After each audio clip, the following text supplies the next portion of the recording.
Magandang araw mga kababayan. Kamusta kayo dyan sa Pilipinas o sa abroad? OFWs, grinding for the family. Ako nga yung nanonood nito habang nagko-commute or pauwi dyan sa bahay. Today, we are diving deep into the hottest chismis that's blowing up. Tito Soto kabado na BBM, sobrang putla, lalong pumayat di umano baksak na ang katawan. Ay nako. Ay nako, pero di umano po 'yan Siyempre baka may mga kanya-kanyang dahilan, baka nagda-diet naman po ang ating mahal na pangulo. Pero pause muna tayo. Hindi tayo chismoso channel We are here for facts, context at critical na pag-iisip. Ano ba talagang nangyayari? Bakit ganito ang itsura ni President Bongbong Marcos? Ah, Uh, lately, at bakit parang tense si Senate President Tito Soto sa gitna ng political storms?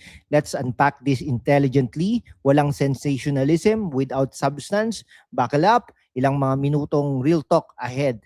Una, kay Pangulong Marcos, recent reports from Inquirer, GMA, Philstar, cross-check. He was hospitalized for diverticulitis. It's a bowel inflammation common sa older adults under stress. At age 68, high-pressure job, makes sense. Okay, he vlog about it. Namayat ako dahil puro sabaw for days. Parang nag-diet. Witty niya, no? Pero valid point naman. Soft diet leads to quick weight loss. Doctor say nothing serious, recovering well. Back to work. Malacanang meetings continue. Kung dati BBM means Bongbong Marcos, ngayon parang before Bongbong Marcos meal dahil soup diet, mga kaibigan. Wait lang.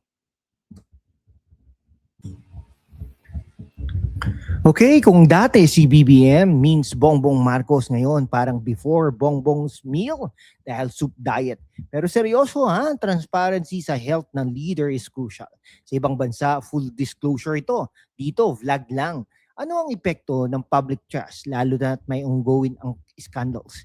Ngayon, kay Tito Soto, walang direct news na kabado siya sa health ni BBM. Pero look at his plate petition for indirect contempt sa Supreme Court dahil sa remarks niya sa Supreme Court ruling. Sara Duterte impeachment unconstitutional. He brushed it off as publicity stunt pero shows tension sa co-equal branches. Senate leadership drama power struggles. Amy Marcos committee removal as trigger for coup talks pero di natuloy. Soto holds on but speculation lingers. Flood control projects scandal, billions in alleged ghost projects, contractor monopolies, 100 billion pesos cornered by few. Soto's Senate probing pero allies implicated. Soto has moderate satisfaction ratings, plus 16 per SWS, higher than Marcos in some polls. Pero critical tayo as Senate President, bakit di mas aggressive sa accountability? Independent ba talaga o playing safe mga kaibigan? Okay. Pareho silang Marcos ally. Si Soto back admin agenda pero issues like flood scandals show systemic rot.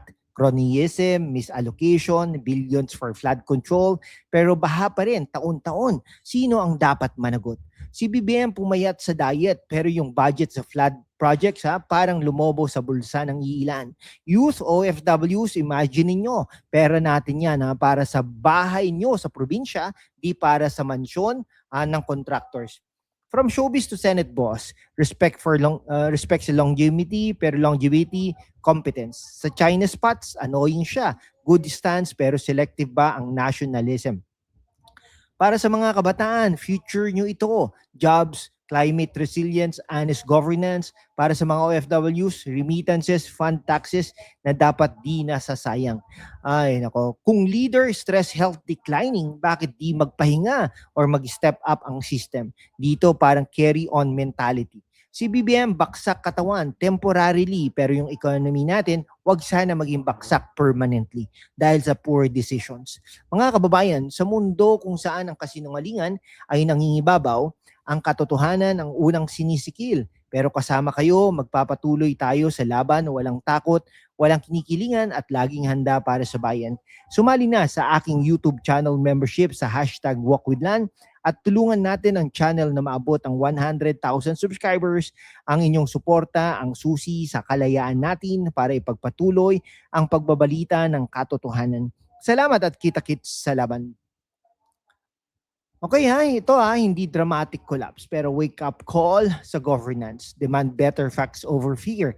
Comment down below, ano sa tingin niyo? Deep dive sa flood scandal. Subscribe next video natin. Hit bell. Salamat. Stay woke, stay informed. Peace out.